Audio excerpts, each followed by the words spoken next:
Well, hello and welcome to Zwift Coaching Podcast number 12. Matt Rowe here with Greg and Kev. How you doing, chaps? Hey, mate. How you doing?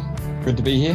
Hi, Matt, and hi, Greg. How you going, guys? Good to have you both here, guys. And we're in the middle of the Tour de France at the moment, and quite literally for you, Kev. I mean, where are you? Yeah, I'm actually in a caravan at the moment, in a camper van, following the tour around France.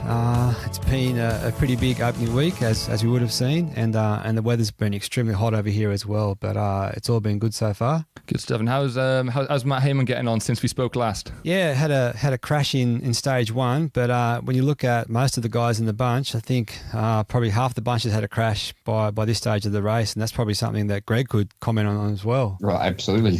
I mean, there's not many guys that don't go down in that first week. That's the one thing they say about the Tour de France is if you can stay healthy and not crash, then you've probably got a very high chance of making the finish. But if you have one of those combinations, you get sick or injured, Tour de France becomes a very, very difficult race to even finish. Yeah, a few rides have been commenting on social media about how stressful it is. And it's not just the physical side of the tour, is it? It's obviously the mental side. And I think some of the riders saying they get to the end of the stage and they're just mentally just so tired. They just want to switch off and lock themselves away for the evening. Oh, it's horrible, mate. I tell you, you would find me down at the back of the peloton just in areas of the stage that I knew weren't dangerous, just for that very reason, just to mentally switch off, because I knew the last 20 Ks was just going to be absolutely you're like a woman, a pigeon on crack, your head's bobbing around left, right and centre looking at everything, mate. So it's super stressful, and that's the thing people don't realise. Everyone has a chance to get the yellow jersey. All the sprinters are fresh, all the GC top guys, they don't want to lose time, so they're up the front, and they're just trying to keep everyone out of trouble. They're so powerful, they're so strong, they're up the front in the sprint stages, so there's only so much room on the road, and next thing, a touch of wheels or an extra grab of brakes and you've got a crash. And if you notice on the overhead, you see those crashes that have been happening. They're at the front of the peloton. They're in the first 20 or 30 guys. I mean, that's you think you're out of trouble. I'll stay top 20, top 30. I'm out of trouble here. Boom, down you go. Yeah, stressful times. Well, obviously we could talk about the tour all day. We're going to kind of get into our key topic and just talk about kind of the on the coaching podcast. We're going to talk about the training side of being prepared for these long distance multi-day events. Obviously you've got kind of two key events in this category. You've got competitive stuff, obviously the tour, we need to be powerful and fast and the like, and the non-competitive stuff, charity events maybe, long distance multi-day sportifs, race across America. I know there's a competitive element in that, but that's about the super endurance side of things. So just to kick this off, if we focus on the non-competitive side of things, so purely is all about endurance and efficiency, being able to go day after day for a long time. What are the key physical attributes then you need in your guys' eyes to be an endurance athlete? Well, just for that one quickly, for me, it's really about endurance, and it's about those long sub-threshold efforts, and it's also about recovery. So the topic here is multi-day events, and in some ways it's easy to be good for a one-day event, but to then back up and do that day in and day out, it's a different story again. So it really is about recovering each day and then being able to produce the same effort the next day as well. Yeah, and obviously to be able to recover, you need to be fit and trained, because you can do all the after you ride on day one, you can get back, eat all the right things, you can lie in your bed, whale music on, feet up, getting a massage, all that good stuff. But ultimately, unless you're trained, you're not going to recover. So that recovery piece is doing the right things off the bike, but before the event, being trained. That means that Kev wasn't doing his correct recovery in the in Gamba ride that we were just on. So Kev didn't back up day to day, did he? Yeah. Okay. Thanks for bringing that one up. Well, I guess in terms of, let's talk about the training I should have done then. So for a multi-stage event, and just for the listeners, we should mention that in Gamba ride we did was 4 days with stages ranging from 180 to 250, wasn't it? Yep. Yeah. So in terms of training, what I should have done and what the advice would be is to look at training in terms of blocks, and we're always looking to improve endurance and increase your endurance there. So what I would suggest is that we do the first block of endurance, but the most important aspect is to look at completing consecutive days of training. So even if we aren't training 7 days a week, if you're only training 5 days a week, then look to get 3 days in a row of training, then have a rest day, then do your next day, then another rest day. So the key point there is consecutive days of training. And then in the second block, I would then look at including tempo blocks of training, and again, increasing the duration of the tempo efforts. So always looking at volume, and again, doing the training in 3-day blocks. And the first day of a block should also be the most intensive day that a rider has. So make the first day when you're fresh, make that your biggest and hardest day of training. So you might want to start training on a Saturday. That then gives you Sunday and Monday to complete the consecutive days. And then once you get the tempo block of training underway, you might start with efforts of 15 to 20 minutes. They're a sub-threshold effort. And then you might, over the course of 3 to 5 weeks, increase those tempo efforts to up to 45 to 60 minutes as well. And then in the next block of training, then look at close to threshold efforts, just under threshold. And again, the first day, make it the hardest and try and increase the duration and intensity of those efforts as well. And it's a really simple concept to obviously increase the length and duration of efforts, but it's the same way that our professionals train for the Tour de France as well. They're easing into it, they're increasing the length of their efforts, and then they're increasing the intensity over time as well. So that's a really simple way to look at training for a multi-day event. Yeah, no, the one thing I really like what you said there is get the hardest day done first, and obviously that's a real smart way to do it, because then you get that cumulative fatigue in your legs. So by day 3, it may be the least physically taxing day on paper, but because you've got those 2 previous days training in your legs already, that third day then suddenly becomes a real quality training day, causes a load of stress, without it actually being that hardest session on paper. So yeah, get the hardest one done first. Is both good from a physical and a mental point of view. And all you said there, Kev, I actually think you issued that to everyone on that Ngamba ride to do, didn't you? I think that came out as a training session, and I think it's in game now, isn't it? Basically, there's a 10-week training plan for long distance events in the training modules on Zwift now. I think you wrote it, Kev. Yeah, there is a training plan in there which follows the same concept we just spoke about then. But we should mention too that the final part of training leading into your key event is then about recovery and quality. So we mentioned there in the 3 phases of endurance, tempo, and threshold, sub-threshold kind of work, we're looking to accumulate some fatigue.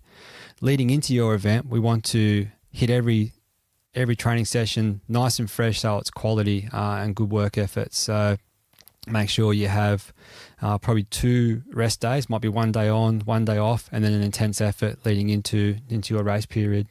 And just talking about that taper, before the tour, Greg, what would your taper look like going into the tour? Yeah, it was exactly that sort of thing as well. I'd do my blocks. It was always blocks of training to get through a tour. Would be 3 days on. I'd typically do 3 days on, 1 day recovery. I'd start that as I was doing my altitude training, and that could be anywhere up to 6 weeks out, 8 weeks out. But right as I was leading up, it would be almost day on, but it would be super hard. It would be those hard days. It'd be those sprint days, those horrible, massive lactate tolerance sessions that I had to do for the lead out for Andre Greipel, those sort of things. Those ones that you didn't want. Like that would be the last couple of weeks, and then coming in. The last week's nice because you have to arrive to the tour on the Wednesday. You've got blood tests, you've got everything like that. So then you're just with the team. It's just we do a couple of lead outs, and yeah, it's definitely all about recovery. It's all about fueling the body, repairing all damaged muscles, and it's just a really nice week leading in. You've still got to make sure you've got to have that intensity still, because your body, once you've trained so hard, you can so easily. Your body just sort of goes to sleep. It's a weird sensation, but you've really got to keep that activation available. And, we've talked about it on podcasts previous, like the perfect warm-up includes that activation session. And you have to make sure that your training leading into a big day event has that sort of element to it as well. Otherwise, you arrive on race day and, you've got jam for legs that it's a horrible feeling. Good man. And that's, again, nutrition is something we've spoken about before with Asker. And again, since that podcast, I think I learned so much on that podcast about nutrition side of things. And for these long distance events, nutrition is obviously fundamental, especially these multi-day events. So if you remember, Asker said, if it's just a one-day event and you finish and that's your big goal, pizza and a beer is great. But if it's not a one-day goal and you're looking to ride the next day, then you really want to kind of get your nutrition on point, because the nutrition is, equally as important really as being fit and trained. So from a nutrition point of view, to have really good endurance, you're going to need to utilize your internal reserves. So not just chomping away on the bike, you're going to need to rely on glycogen in your muscles and liver, the glucose in the blood, and of course your fats. Now, it's not going to be the lack of fat that prevents you from carry on riding. Neither will it be that abundance of lactic acid or being in oxygen debt, like when you make a big climb. These effects are kind of short-lived, and you recover from them within a short period of time, within a few minutes normally. It's when you run out of glycogen and glucose that you want to worry, and that's when you're going to really start suffering. So, each day you're riding in these multi-day events, and you really got to stock up and kind of replace those glycogen stores before you start riding, eating plenty of carbs. Yeah, basically when you're not on the bike, you've got to be fueling as much as you can, especially if, things like Race Across America, where it's literally covering as many miles at a really slow pace. It's literally any carb's kind of a good carb. And to become more efficient at using fat as an energy source, you can train your body to do this. So breakfastless rides. Mate, I did some research on this RAM. Have you seen this RAM, this Race Across America? It's madness. It's 4,800 Ks non-stop. Like, it's seriously, they sleep 2 hours a day. It's like, it is berserk, isn't it? It's berserk. And they climb 120,000 feet. That's like 4 times up Everest. And then they race from one side of America to the other. And I mean, it's just madness. No thanks. Yeah. I read about the fastest woman who'd done it a couple of years ago, and she's saying in the first 72 hours she had 30 seconds worth of sleep, and I kind of thought that's obviously a typo. Well, honestly, she said she's riding along, and she said she's got off the bike, led down, closed her eyes, counted to 30, and then got back on the bike. I thought, what good can that do you? That's ridiculous. It's ridiculous, isn't it? I mean, I was thinking about the long-term health benefit, like the health side effects of that. I don't know, but I think she done quite well. But the key point there is, Matt, that you've raised there, and you too, Greg, it's all about nutrition. On events like that, and even events like Hout Route, Transcontinental, those things, multi-day events, it's all about nutrition in the end. You can do the best training, but poor nutrition is going to bring your performance undone. It's almost like in a one-day event, you can, in some ways, get away with bad nutrition. You can get by to finish the stage, but once you get behind on energy, you don't catch up after that. So the advice that I give to riders is that if you're doing a multi-day event, in the last 90 minutes of each day, you start fueling up for the next day. So start taking in the carbs. We've spoken about 60 grams of carbs per hour. So really, in the last hour, 90 minutes of each stage, start thinking about the next day stage and start fueling up for it and think about it that way. Yeah, as I was talking about before, you've got to make sure your nutrition strategy, whatever it is, you've got to make sure whatever you're going to eat is appealing. There's no point in putting the most nutritious foods in your back pocket if you really don't fancy them, because subconsciously you're just not going to go in your pocket and get that food out. So whatever works for you, any carb's a good carb. Honey and peanut butter wraps, that's my thing. Bit weird, but it works for me. Just put in your pocket what you want to eat. Can I tell you about my Nutella pancake story? Oh, go on. I'd love to hear it.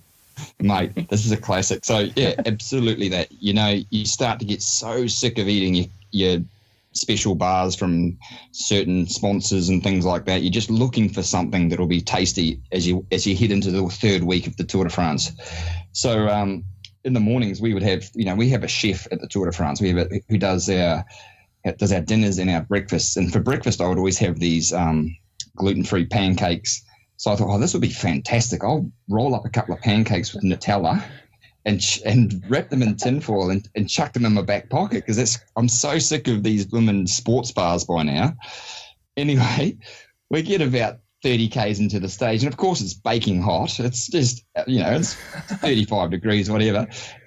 Anyway, the guys come up to me and go, Hendy, have you SHIT your pants? And I was like, what?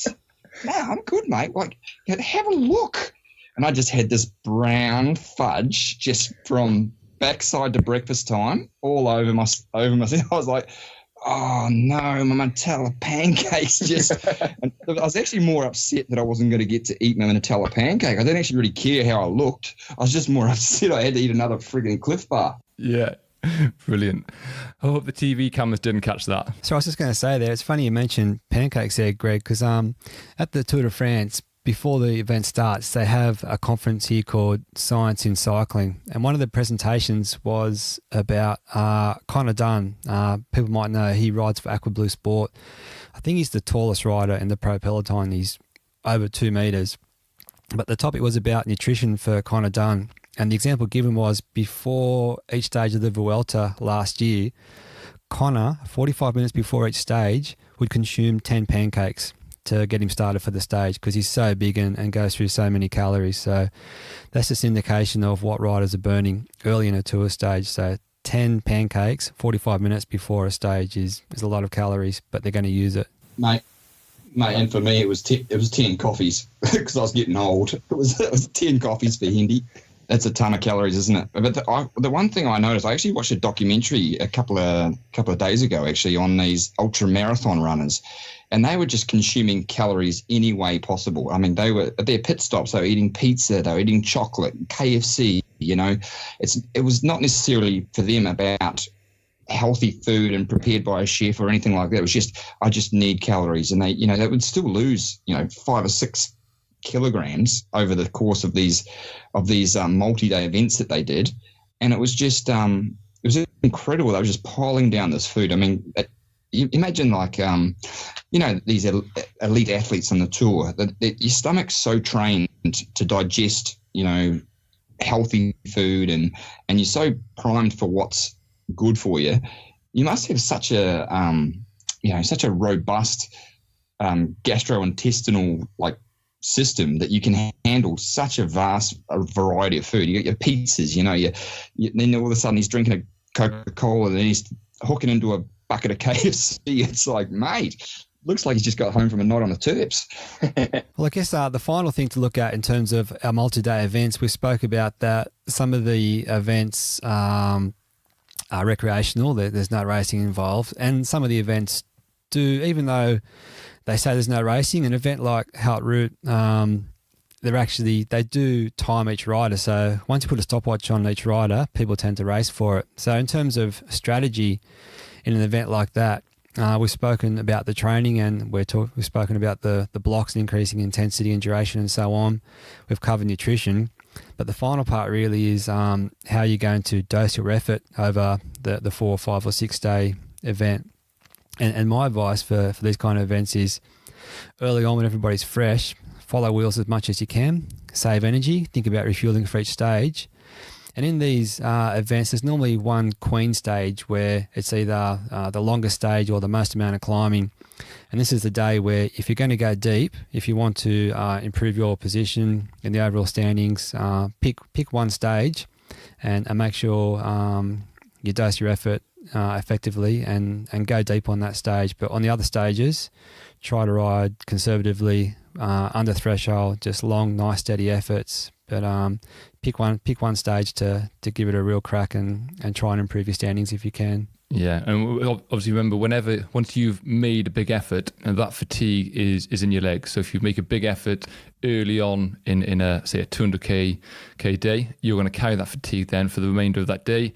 And similar theory goes in a multi-day event. If you're making a huge effort on day 1, day 2, you will carry some of that fatigue then for the rest of the event. So yeah, to Kev's point, pick your days, and nobody remembers who's first at the top of the first climb on the first day. Back end of the event is where the real gains are to be had, and the heroes are made and the damage is done. 100%. And I was just going to say the same thing. Like, make sure you read the road book, or pick the day that's going to make the most effect. The days that aren't going to cause a lot of damage. Yeah, absolutely. Hydrate, refuel as much as possible, and then pick your time, pick your place, and then fuel accordingly, and hit it on the days that you can make up some really good time, or put some time into the guys you're riding against. So yeah, no, exactly. It's the same thing happens. If you expand that out, you actually have the same sort of theory, the same sort of process in any kind of race that you're doing, whether it's 1 week professional race. You'll see the guys, they save energy where it's time to save energy, and when it's time, they know they can put some time in. It's exactly the same as the way the pros would do it. I love that, Greg. Hydrate, and fuel. That's pretty catchy. So that's great. Yeah, hydrate, and fuel. Nice, good stuff. And just to kind of wrap all this up, it's not obviously just all about the long steady riding that Kev articulated this pretty well at the start of the podcast. The more specific, intense, sub-threshold stuff is also key. And then for me, riding around sweet spot is a real aerobic effort. 84 to 94% FTP. That is a great effort that really gives you good bang for buck in terms of building your aerobic base.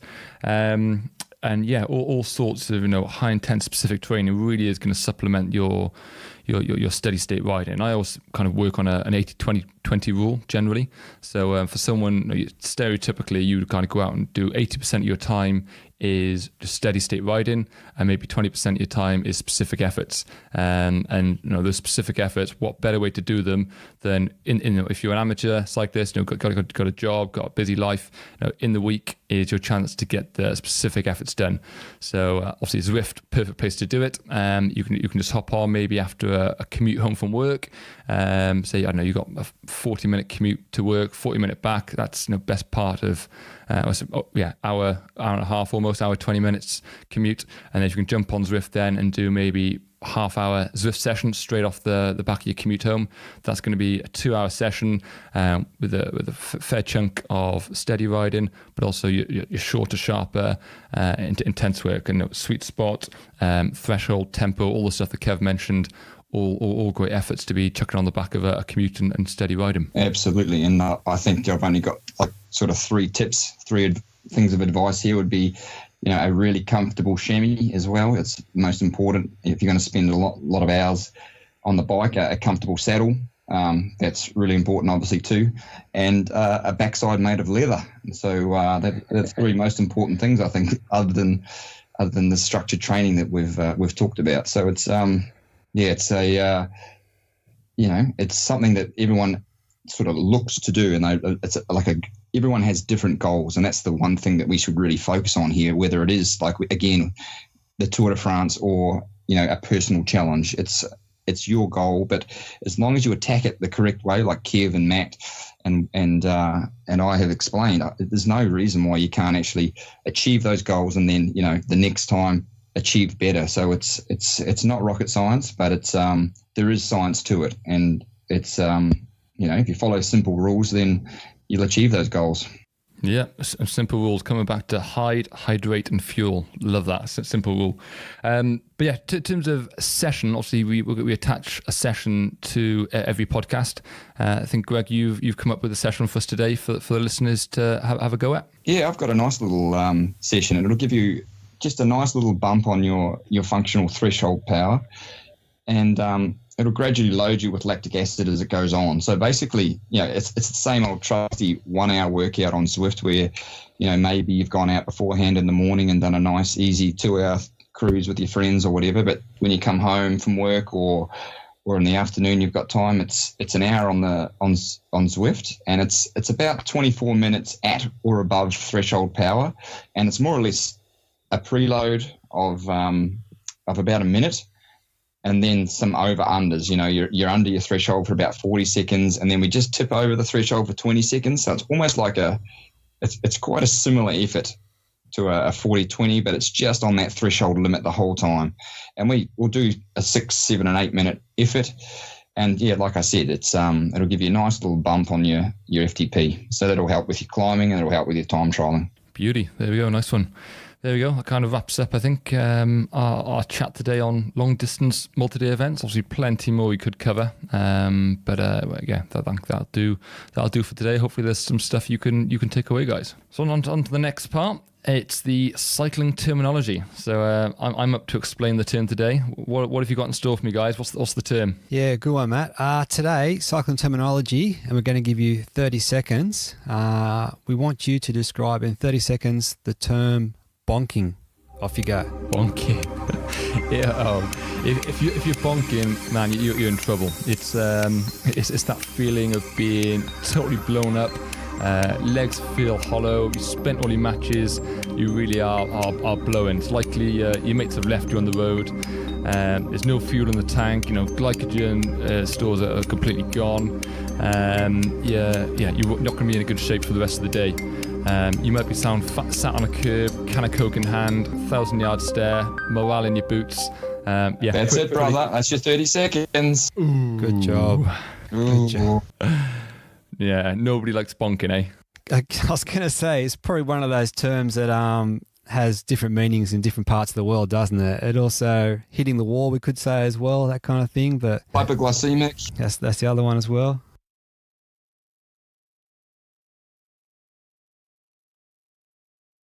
We've all experienced it anyway. Absolutely. Awesome. All right, guys, quick fire question. You ready? Ready. Cafe stop, mid-ride or at the end? Definitely at the end. If it's under 3 hours, after the ride. If it's over 3 hours, mid-ride. And nowadays, beginning, middle, and end, just to make it through the ride. I'm going to say both. You deserve it. Yes. No, I think that's that 3 hour rule. That's probably got quite a good one actually. But yeah, I think sometimes if you're doing a shorter ride, maybe 2 hours, and you're stopping after an hour, it's like, come on, you haven't really deserved a coffee stop after an hour if you're training. I guess we probably should mention the scientific part to it in terms of, I guess, look at what you're aiming to achieve in the session. If you are out there for a good endurance day, really focusing on endurance, then definitely do it at the end, because if you're doing a 4 hour ride and if you have a coffee after 2 hours, your body recovers very quickly within 20 minutes or so. So then the next part of that training session is not going to be as endurance as you think it is. So if you're out there training to the best of your ability, then I would say definitely do it at the end. Yep. Great point. And this brings me back to as a kid, my dad used to take a little big group of kids and their parents out training, and without realizing it, we were doing split days. But the split day, all that was centered around was a big social cafe stop. She used to do maybe an hour and a half as a kid, just real steady, super fun. To a coffee stop or cafe, have a cake and all orange juice, whatever you used to have, and then literally stop in the cafe for like an hour and a half. It used to be super fun, all just chatting away, and then we go home, ride home then, and do some sprints or something specific.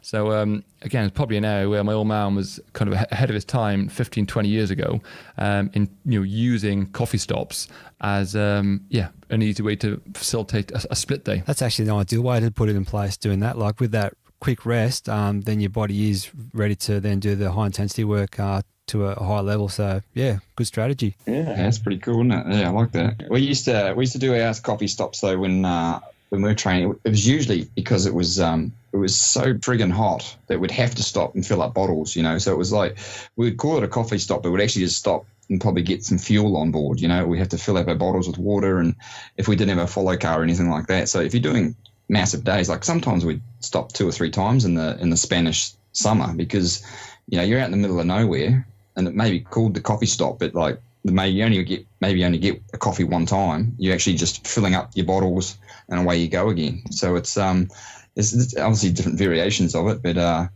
Yeah, it's that was what we would call 3 coffee stops. Are you serious? Are we actually training here? What's going on? But then, can we stop? Can we stop, please? Yeah, but I guess just to add to that too, Greg, on a recent training camp, and this is professional riders now that had full support out on the road. The rule was they don't stop at all, and it was hot, as you mentioned then. And if they want water, they come back to the car. There was absolutely no stopping at all. And that, I guess that just highlights the added benefits you get from not stopping and the detriment that stopping actually can do to a session. So that's the extreme end, obviously. Yeah. Just on the topic of coffee stops, I was speaking to Steve Cummins a couple of weeks ago, and we may have his recording about coffee stops, and he said he likes to have a coffee stop on Zwift. And what he basically said was, like, neither go out for, say, doing a 4-hour ride, go out for a 4-hour ride, do maybe 3 hours, have a coffee stop, and then ride home, and then stop on his own or stop with his club mates. Or on Zwift, he does the same ride, but after a couple of hours he stops and he has a coffee stop with his family in the garden. I really like that. It's you're applying the same principles out on the road, indoors on Zwift. Ride for a couple of hours, get off, go into the kitchen, boil a kettle, make a cuppa, and have a coffee stop with the family. Maybe there should be a cafe on Zwift where you park up your bike and go and have your coffee and come back, and everyone meets at the cafe on Zwift. Just thinking the same thing. We need to start bringing on board some cafe sponsors. Mate, you want your coffee shop in Zwift? Here we go. Awesome. All right then, guys. We kind of wraps up the quickfire question. Onto the Q&A. So we got 4 questions today. First question up is from Henry Rhodes, which was sent via Twitter. So thanks for the question, Henry.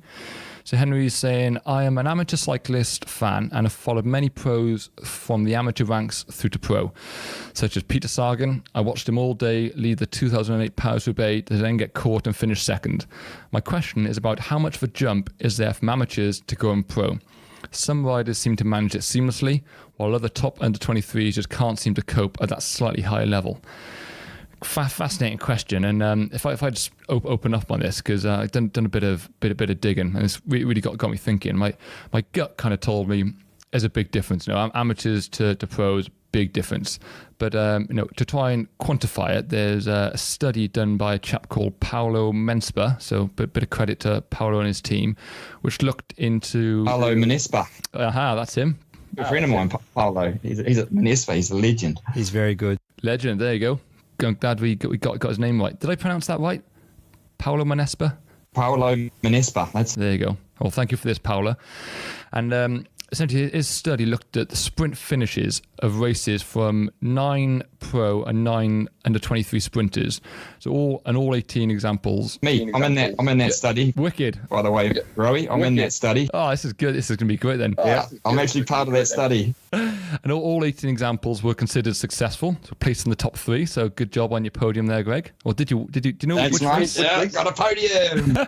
Was this a podium, or do you know what race it was from? I probably won it, mate. Honestly, just look at my Palmares. It's that friggin' long, mate. It's that long. It's longer than your arm. Probably won it. Good man. So one of these races that Greg won. So from these 18 riders' data, obviously one of them was Greg. What it found, that there's no significant difference between absolute peak power and average sprint power. So average sprint power being the power for the last 14 seconds of the sprint. There's no difference between pros and under 23s. However, the intensity of the final 10 minutes prior to the sprint is where the real difference lies, with the pro sprinters having to produce a lot more power than the under 23s, and it was almost 1 watt per kilo more, which goes a long way to justifying the similar outputs produced in the final 14 seconds. Basically, the amateurs had a much easier final 10 minutes compared to the pros. And you can see that in the Tour. Anyone's watching the Tour at the moment, these sprint stages, and Greg, you'll know better than anyone, the last, 20k, 30k, it's almost flat out, right? Just looks like a horse race, doesn't it? You just see, like I said, the GC teams, the sprint teams, and it's chaos from about 40 kilometres out, mate. Like, it may not look it, but it's just stress from about 40 k's out. It's a long way out. Yeah, it was exactly. I was speaking to my brother, and he was saying exactly that. He said yesterday's stage was absolute carnage, and he watched it back on TV in the night. And he said it looks like, you know, a nice leisurely club run in comparison to what it felt like. He says an absolute war zone, and bumping shoulders, it's super stressful from so far out, 30, 40k out. And he said watching it on TV, you just think it's like a nice pleasant club run. Yeah, bonkers. With that question there too, Matt, I actually interpret it in a different way in terms of the jump from amateur to professional, and I'm sure Greg can comment on this one in more detail, but in my experience with the riders that I've brought through, for me, the big thing is the lifestyle change.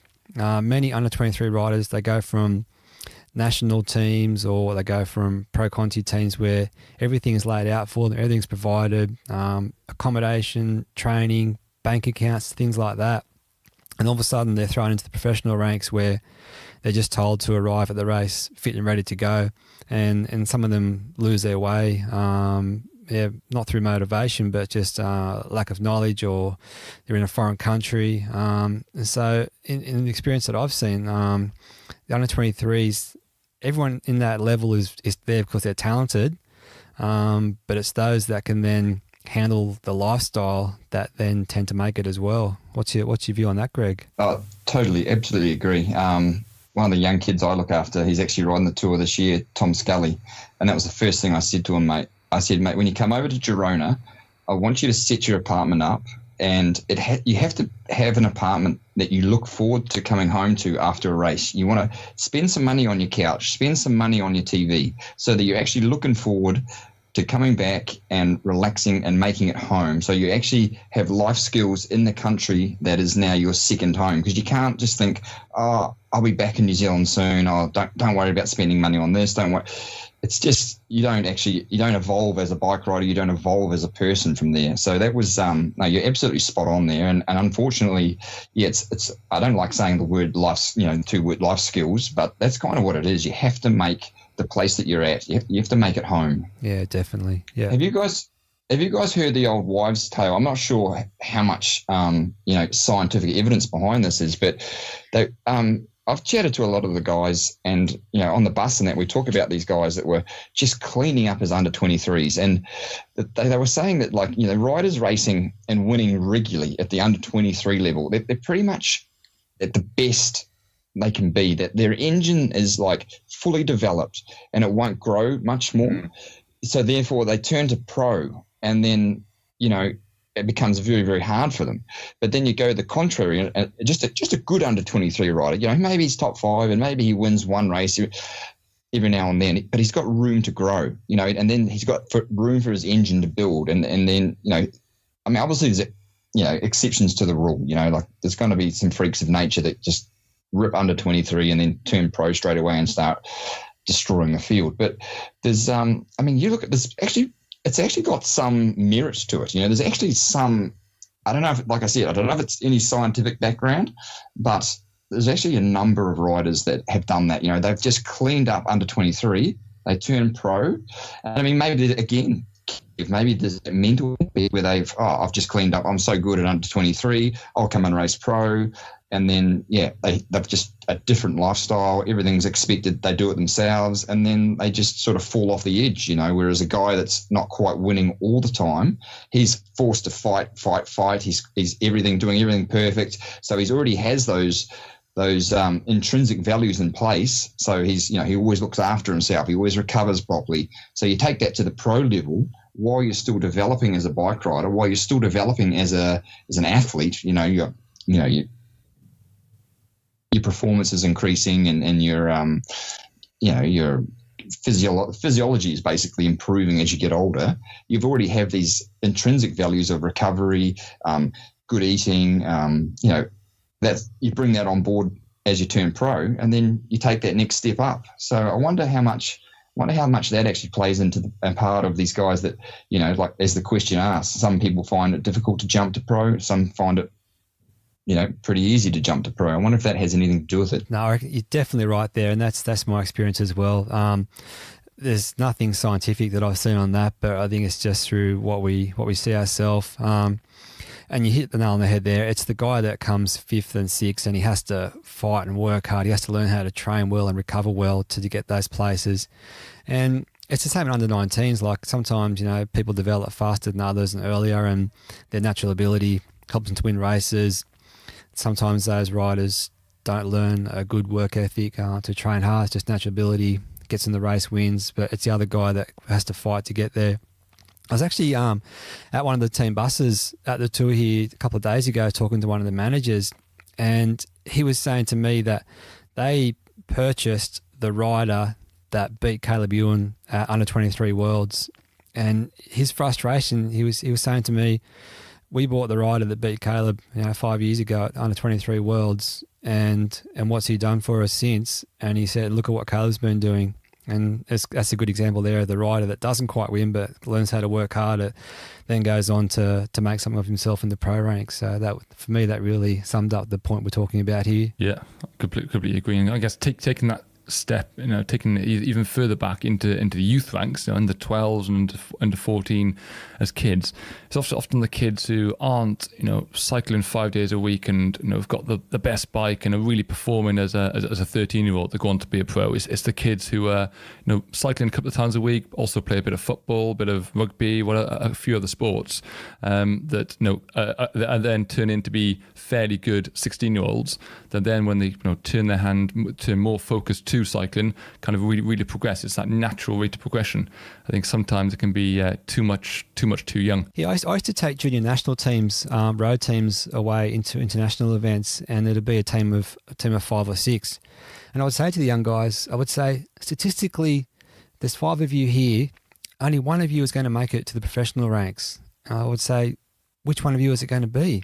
And try and fire them up and think, okay, I've got to do whatever I can to be that person, because, and it's true, at the end of the day, 4 or 5 of them don't make it, even though they're all talented enough. Things get in the way, lifestyle, other distractions, other interests, and it's the rider that can handle the lifestyle, the training, and it certainly isn't easy. Greg can tell us that. It looks glamorous, but it's a lot of hard work. The rewards are fantastic, no doubt about that, but it's just a hard job. Yeah, absolutely. I think the biggest age category where you get a big dropout from the sport is around 17, basically in the junior categories. It's when you discover alcohol, I guess, and people of the sex normally, and your head gets turned and you kind of go down a more normal life path. So well done, Greg, on making it. Thanks, mate. Who would have thought, eh? Divide all the odds. Yeah.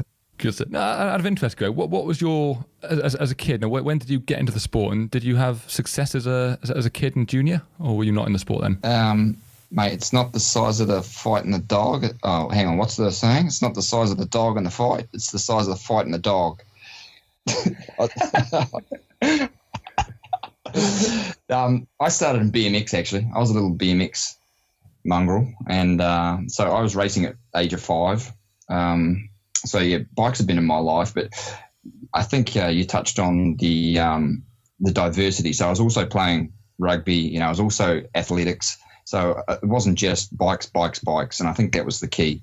Yeah. But I did like a transition. I went BMX, then I went track cycling, then I went road cycling in the States, and then I went road cycling in Europe. So there was like this, for me, it was just this.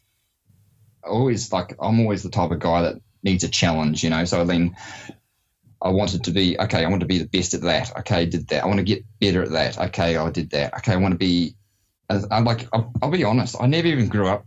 I didn't even know what the Tour de France was. I didn't even dream of the Tour de France. In New Zealand, you want to be an All Black.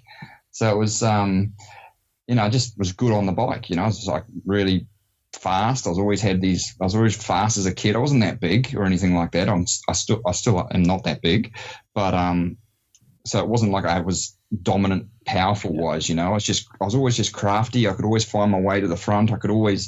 So it was just things like that. And I always was really, really competitive and always kept wanting that extra challenge. And I think that was basically what got me to the top. Okay, yeah, of course, hard work. You can't be afraid of hard work. And I love hard work. I love training. That's why I love coaching, because I love seeing the input that you put into an athlete. They follow that, and then you see the results they get, and it's just as satisfying, And that was when I became a lead out man. Also, it was like, okay, I did a great job for Andre, and I got just as pumped when he would throw his hands in the air as if I'd won the race myself, and that was the last 4 or 5 years of my career was racing for Andre. And it was just because you knew you'd ticked every box, and it was just, the progression, hard work, and there's that fire in your belly, isn't it? I think so. What you're saying, Greg, is you're basically a failed All Black, is it? Good man. Right. Next question 2 from Chris Tootens. So Chris sent this in via Twitter. So thank you for the question, Chris. What is considered tougher, time trialing or hill climbing? Well, let's be honest. Rowie finds them all hard. Like last time I saw him, he couldn't climb or time trial. So, I mean, what's harder, Rowie? What do you reckon? I reckon hill climbing's harder purely for the mental side of things. At least for time trialing, you're traveling fast and there's a bit of feel-good factor. Hill climbing for me is just savage. Right. I'd agree. I'd go climbing. But for me, it was because climbing would always happen after 3 or 4 hours or so of racing, whereas I still had, when I time trial, I know I can go fast. If I get aero, I get slippery. I've still got all my fast twitch fibers left. They're not fatigued in any way. I can still be competitive up to a certain time, which is, maybe 15 to 20 minutes. I could still be competitive with the best, because in theory, a time trial is supposed to be in relation to your FTP, up to 30, after 30 minutes, that is. So anything before that, I could be kind of competitive because I could spend a lot of time over my FTP, no problem with my fast twitch fibers. But climbing, it was like, I just found it so difficult, especially as a sprint, like the sprint body, the sprint morphous or whatever you say, I was always fatigued, in a fatigued state. So they're the first muscle fibers that get used they're the ones that fatigue the quickest. So I'm left with, predominantly slow twitch fibers, which I don't have as many of, obviously. And then, I just don't climb as fast, and it's watts per kilo. Again, I may be able to do 500 watts for 5 minutes, but that's only 7 watts per kilo, whereas someone else who weighs, 65 kilos can do 500 watts for 5 minutes. Of course, they're going to be miles in front of me. So it's I always found climbing just because I was always hitting it in a fatigue state. That last climb for me in a race, the last 20 minutes, those mountaintop finishes, I tell you, even though you're in gruppetto, I'm not riding easy. There's no way on earth I'm riding easy to get to the finish. Like, even though I'm in gruppetto, I'm still probably riding as hard as Chris Froome or Adam Yates up the last climb, but they're just going 5 k's an hour faster. And my take on this is, when you're time trialing, you're the one hurting yourself. So it's definitely hard, definitely tough. That's right. When you're hill climbing, it's an extra hurt factor because you're trying to hold the wheel in front of you, so someone else is hurting you. That's the difference. So yes, you tend to go a bit deeper. And the key point for me is, how often do you see a time trialist throw their hands in the air when they cross the line? Never. How often do you see a climber do that? Because when you cross the line, you know where you're finished. You can actually win a bike race, and you know where you've hurt other people, you know what you've done. Time trialing, it's like hitting your head against a brick wall, isn't it? Actually, I did see Cancellara do about the last kilometre with his hands in the air at the World Time Trial Champs one year. There's the exception, yeah. He did have about 4 minutes on second place, but that's Fabian. He's a bit of a legend.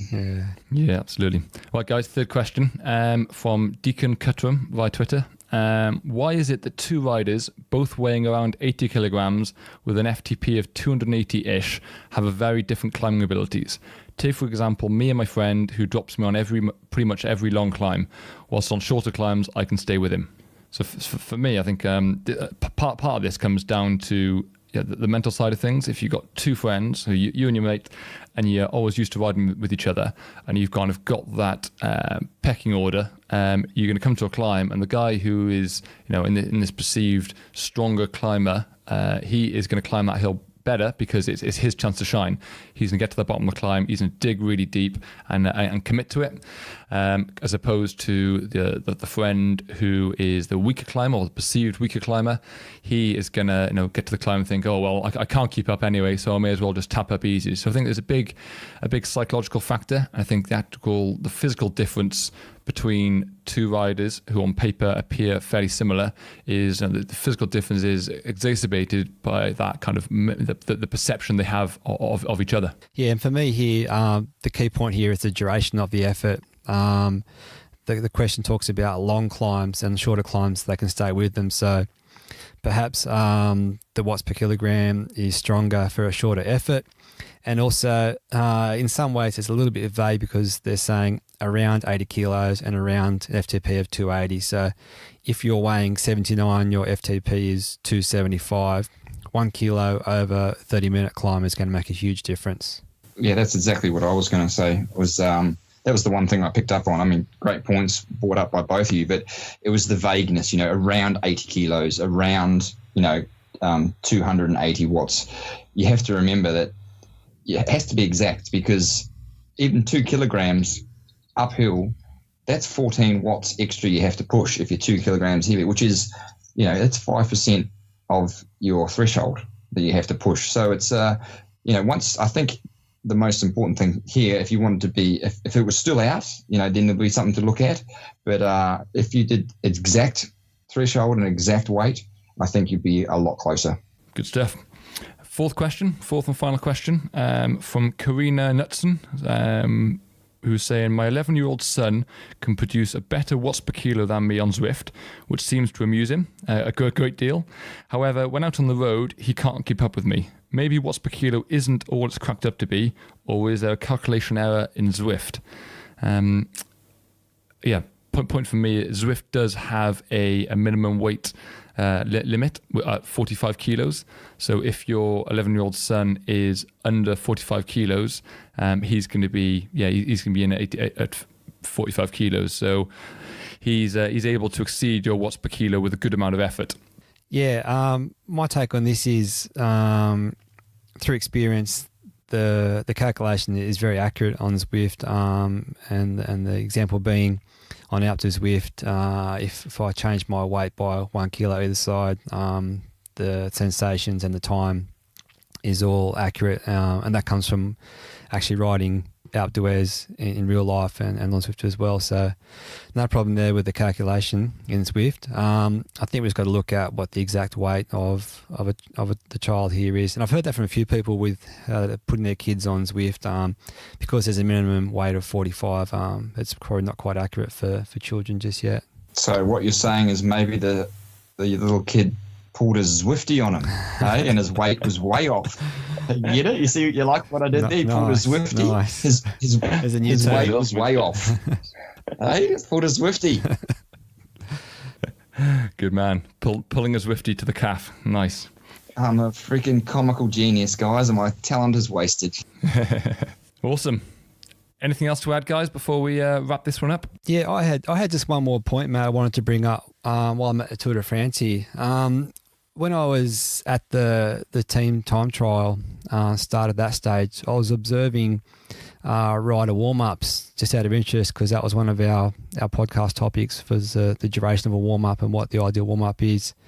And what's been interesting for me is, first of all, the length of the warm-ups is generally around 25 minutes, which is what we spoke about as well. So Greg might comment on this, that back in the day, warm-ups were longer for time trials. I think they were around 45 minutes, Greg, when you were racing them. Would that be correct? Yeah, absolutely. You'd be out. You'd be nervous not to be. You'd see everyone getting on the turbo trainer, thinking, oh, God, I better get there's always that panic. Why is he warming up now? Why is he warming up? Yeah, so I guess that shows that science has made its way through to the peloton and riders are spending a bit less time on the trainer and just warming up effectively. The other thing I noticed, which was a good point, Dimension Data were using Zwift for their warm-ups, and that way each rider from their coaches had their own personalised warm-up. All they had to do was get on, press start and pedal away, and the warm-up was programmed out for them. So it's great to see technology being used by first of all, a complete team, and there's also a few sporadic riders and other teams using Zwift as a warm-up as well. So it really is a scientific way to put the best warm-up in place for any time trial. Yeah, really good. You didn't happen to see Thomas de Gent's warm-up. I've heard that's revolutionary. No, I didn't see that one. No. Cup of coffee, is it? Oh, yeah. And a few star jumps. The sports director for Lotto Soudal was on the on the bike, not actually Thomas. So Thomas never warms up. If you remember from the podcast, Thomas is the only guy who just never warms up, just gets on the bike and goes. So our sports director did the warm up. He's jumping on the bike for the photo. That's funny. Brilliant. Awesome. Right, guys, I think we'll leave it there. We'll catch up in a couple of weeks' time. Until then, guys, ride on. Great work. Thanks, guys. Beautiful, mate. Beautiful. Looking forward to it. Catch you next time. Ride on. Thank you. Good work. Ciao.